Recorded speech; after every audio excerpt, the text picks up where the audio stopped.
Assalamualaikum warahmatullahi wabarakatuh. Perkenalkan, nama saya Khairani Oktaviani Mardayanti dengan NIM 11970606039, jurusan Agroteknologi, kelas D. Berbicara akan akhlak terhadap lingkungan, sebaiknya kita memahami terlebih dahulu apa itu ihsan. Ihsan secara bahasa berasal dari kata hasuna yahsunu hasanan yang berarti baik. Kemudian mendapatkan tambahan hamzah di depannya menjadi ahsana yuhsinu ihsanan yang artinya memperbaiki atau berbuat baik. Sedangkan menurut istilah diambil dari hadis, yaitu kamu beribadah kepada Allah seolah-olah engkau melihatnya. Jika kamu tidak melihatnya, maka sesungguhnya Dia, yaitu Allah, melihatmu. Dengan kata lain, kita beribadah kepada Allah, baik yang khusus maupun yang umum, dengan ikhlas. Dari pengertian tersebut, maka yang menjadi landasan dasar dari ihsan antara lain muraqabatullah, yang meliputi merasa selalu berada dalam pengawasan Allah Subhanahu wa taala, dan sikap ihsan sebagai hamba Allah Subhanahu wa taala. Sebagaimana keterangan dalam hadis sabda Nabi Muhammad SAW, ihsanullah yang meliputi merasakan kebaikan Allah dalam segala hal, dan sikap ihsan sebagai khalifah Allah. Seorang hamba Allah yang ihsan akan merasa selalu berada dalam pengawasan Allah. Tentunya akan senantiasa melakukan yang terbaik dalam kehidupannya. Sebagaimana Allah telah berbuat baik kepada hambanya, sudah seharusnya pula kita melakukan dan berbuat baik kepada sesama manusia. Dalil firman Allah dalam Al-Quranul Karim, Quran Surat Al-Qasas ayat 77, yang artinya, dan berbuat baiklah kepada orang lain sebagaimana Allah telah berbuat baik kepadamu. Perkenalkan, nama saya Lucila Iyatul Awalusana dari Agroteknologi 4B dengan nomor induk siswa 11970600041. Adapun ruang lingkup ihsan, yaitu sebagai pokok ajaran Islam itu berbuat kebaikan ketika melaksanakan ibadah Allah ataupun dalam bermuamalah dengan sesama makhluk yang disertai keikhlasan seolah-olah disaksikan oleh Allah meskipun tidak melihat Allah. Dalam hal ini Allah selalu menegaskan bagi orang yang berbuat kebajikan akan mendapatkan balasan kebaikan pula. Selain berbuat kebajikan dengan Allah, kebajikan kepada sesama makhluk pun dianjurkan. Adapun ruang lingkup ihsan tersebut diantaranya adalah 1. Ibadah. Ihsan dalam ibadah itu diwajibkan, yaitu dengan menunaikan semua jenis ibadah seperti sholat, puasa, haji, dan sebagainya dengan cara yang benar, yaitu menyempurnakan syarat, rukun, sunnah, dan adab-adabnya. Yang kedua, ada muamalah. Dalam muamalah, ihsan dijelaskan Allah Subhanahu wa taala pada surah An-Nisa ayat 36. Yang ketiga, ada akhlak. Ihsan dalam akhlak sungguhnya merupakan buah dari ibadah dan muamalah. Ihsan dalam akhlak ini memiliki beberapa macam pembagian lagi, diantaranya yang pertama ada ihsan kepada orang tua, ihsan kepada kerabat, ada ihsan kepada anak yatim, ada ihsan kepada orang miskin, ada ihsan kepada musafir, ada ihsan kepada pembantu, dan ada ihsan kepada lingkungan. Assalamualaikum warahmatullahi wabarakatuh. Perkenalkan, saya Hanifah Nurul Amanuliah dengan nomor induk mahasiswa 11970600035. Telah diketahui bahwasannya manusia diciptakan sebagai khalifah di bumi. Untuk menjaga kelestarian alam, manusia sebaiknya bertanggung jawab dalam perbuatannya untuk menjaga lingkungan tersebut. Contohnya yaitu dengan cara tidak membuang sampah sembarangan, menanam pohon yang di lahan gundul, dan lain sebagainya. Di sini saya akan menjelaskan ada 3 fungsi ihsan terhadap penjagaan lingkungan. Yang pertama ada sebagai pendorong, yang kedua sebagai penyalur, dan yang ketiga sebagai pengendalian. Yang pertama itu sebagai pendorong. Ihsan terhadap Allah Subhanahu wa taala ialah mendorong manusia dalam menghargai dan selalu bersyukur atas nikmat kehidupannya. Seperti ihsan terhadap lingkungan. Jika kita memiliki ihsan yang baik atau peduli terhadap lingkungan, maka kita akan selalu menjaganya tanpa merusaknya. Selanjutnya, fungsi ihsan terhadap lingkungan yang kedua itu sebagai penyalur. Nah, semakin berkembangnya kemampuan serta apapun yang dimiliki manusia di dalam dirinya, maka kita akan selalu menyadari pengawasan dari Allah Subhanahu wa taala untuk selalu menjaga lingkungan sehingga tidak melupakan tuntunan dari agama Islam tersebut. Fungsi yang ketiga yaitu sebagai pengendalian. Ihsan ada di dalam diri manusia mengendalikan itikat serta perilaku buruk manusia yang dilarang dalam Islam. Ketika kita memiliki itikat yang baik untuk lingkungan, maka kita termasuk sebagai pengendali terhadap penjagaan lingkungan tersebut. Assalamualaikum warahmatullahi wabarakatuh. Perkenalkan, nama saya Asyifa Renjana Putri dari angkatan 2018. Di sini saya akan membahas mengenai tingkatan ihsan. Tingkatan ihsan ini terbagi menjadi dua. Yang pertama itu ada musyahadah. Musyahadah ini seseorang beribadah kepada Allah seolah-olah dia melihatnya. Ilmu dan keyakinan seorang mukmin dengan nama-nama Allah Ta'ala dan sifat-sifatnya akan menjadikannya mengembalikan segala sesuatu yang dia lihat di alam ini kepada salah satu nama di antara nama-nama Allah atau sifat di antara sifat-sifatnya. Ketika dia melihat sesuatu yang akan menyenangkannya, maka dia langsung ingat akan keluasan rahmatnya.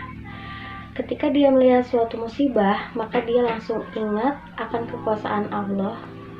Dan dalam hikmahnya, dia senantiasa mengembalikan segala sesuatu yang dia lihat kepada nama di antara nama-nama Allah Ta'ala atau sifat di antara sifat-sifatnya. Kedua ada muraqabah. Muraqabah ini seseorang beribadah kepada Allah Ta'ala dengan disertai perasaan bahwasannya Allah senantiasa mengawasinya. Jika seorang hamba beribadah kepada Allah dengan perasaan demikian, maka dia akan senantiasa berusaha membaguskan ibadahnya karena Allah Ta'ala senantiasa mengawasinya. Ketika dia memulai sholat, dia yakin bahwa Allah mengawasinya dan dia sedang berdiri di hadapannya. Oleh karena itu, dia akan senantiasa memperhatikan gerakan-gerakan di dalam sholat tersebut dan membaguskannya. Halo, Assalamualaikum warahmatullahi wabarakatuh. Perkenalkan, nama saya Gusti Raka Aryaguna, mahasiswa Agroteknologi 2019B dengan NIM 11970600033. Nah, di sini saya akan membawakan materi mengenai manfaat akhlak terhadap lingkungan hidup. Allah telah menunjukkan banyak bukti bahwa apabila alam diperlakukan semena-mena ataupun kita merusak lingkungan gitu ya, dampaknya itu tidak hanya terhadap manusia akan tetapi berdampak kepada hewan, tumbuhan.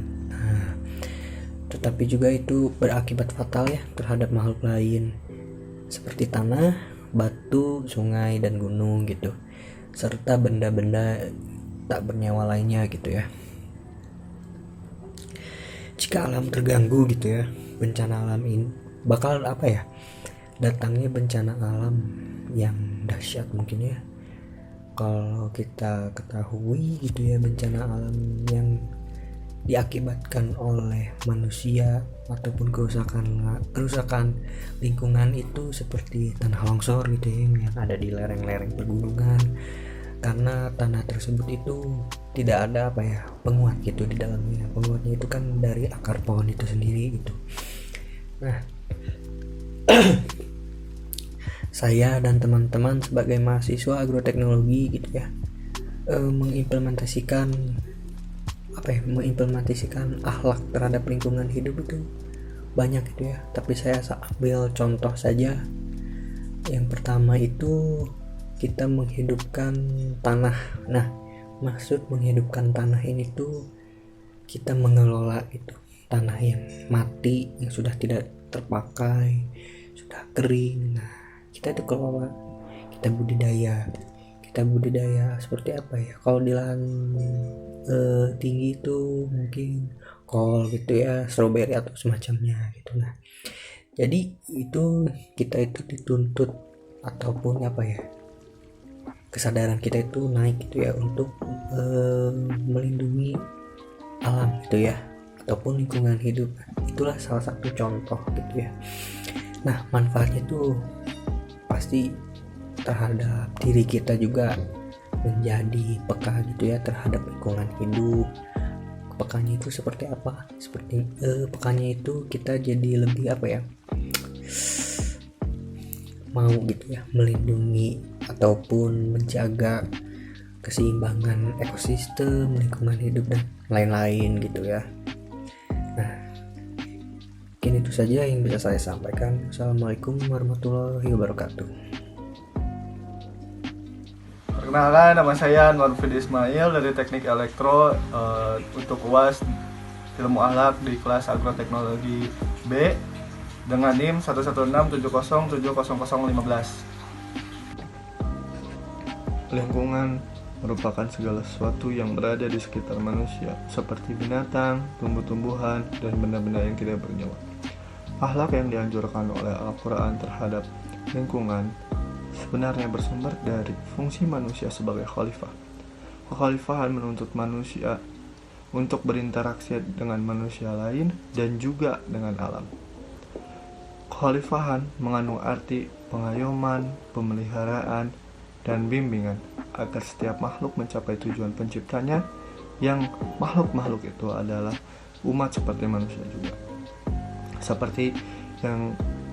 Seperti pada surat Al-An'am ayat 38, wa ma min dabatin fil ardi walau ta'irin yatiru bi janahaihi illa umamun amsalukum, yang artinya, dan tiadalah binatang-binatang yang ada di bumi dan burung-burung yang terbang dengan kedua sayapnya, melainkan umat-umat juga seperti kamu. Oleh sebab itu, makhluk itu tidak boleh diperlakukan cara aniaya.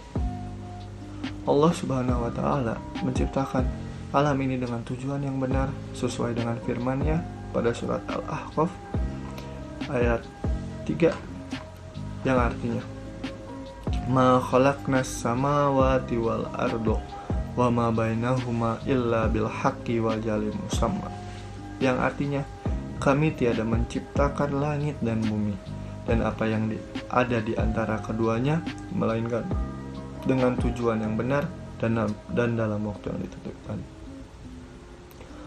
Allah pun mendudukan alam untuk kemaslahatan manusia sesuai dengan firman-Nya, alam taro annallaha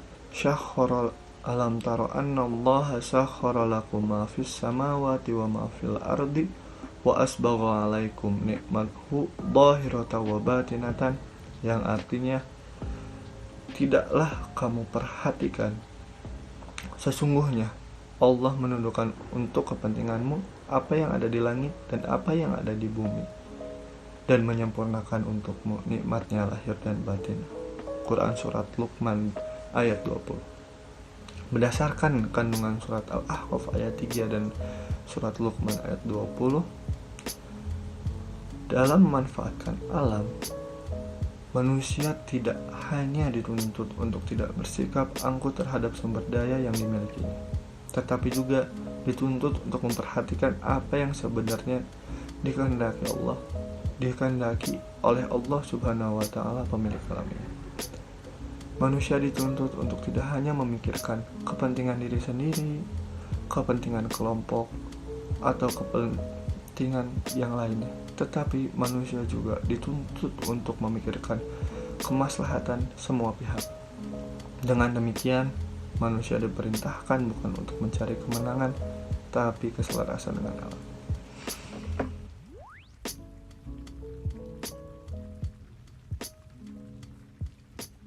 Assalamualaikum warahmatullahi wabarakatuh. Nama saya Muhammad Latif, NIM 1197060051.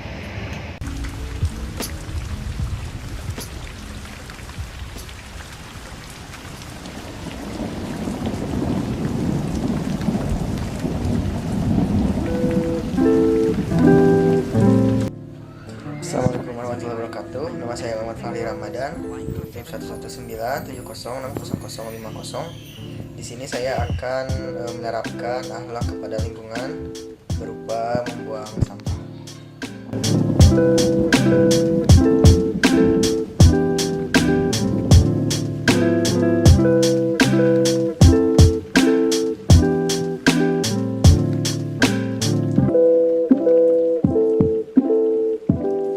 Assalamualaikum warahmatullahi wabarakatuh. Nama saya Muhammad Ilsan Arya Gauya Alparel, NIM 11970600045.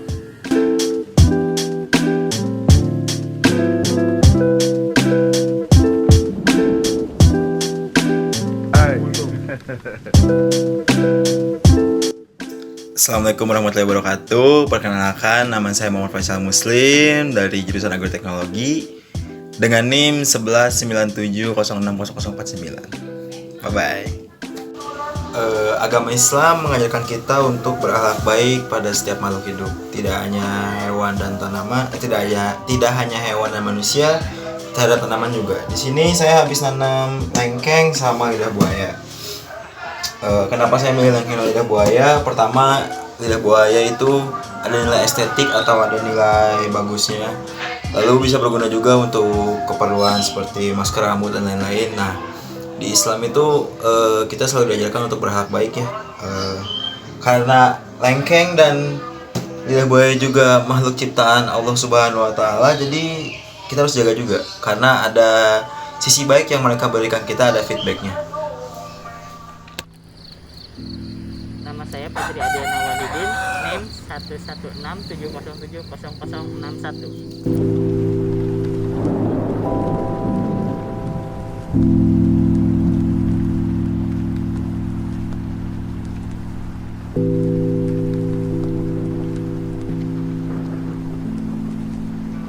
Assalamualaikum warahmatullahi wabarakatuh. Nama saya Naufal Sedaidan dengan NIM 11970600058. Hari ini akan mencontohkan cara menghemat air.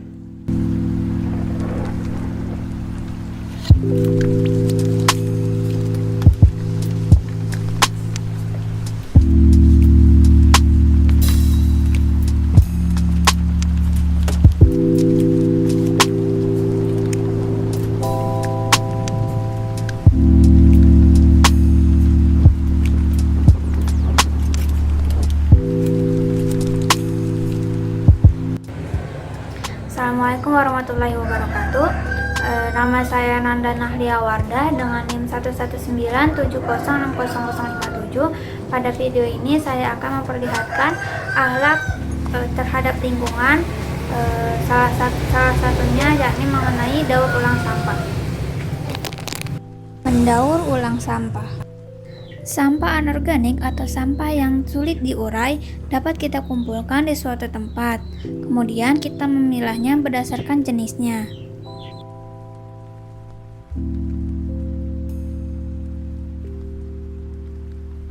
Sampah yang telah dikumpulkan dapat kita jual ke tengkulak sampah terdekat.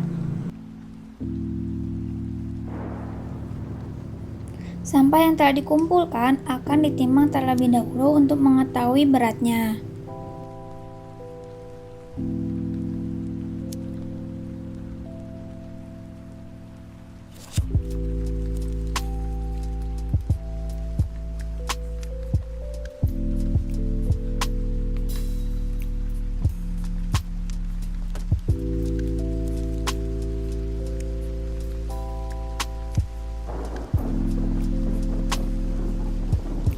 Untuk memudahkan kegiatan daur ulang, sampah akan dipilah berdasarkan jenis dan kategori sampah yang didapatkan.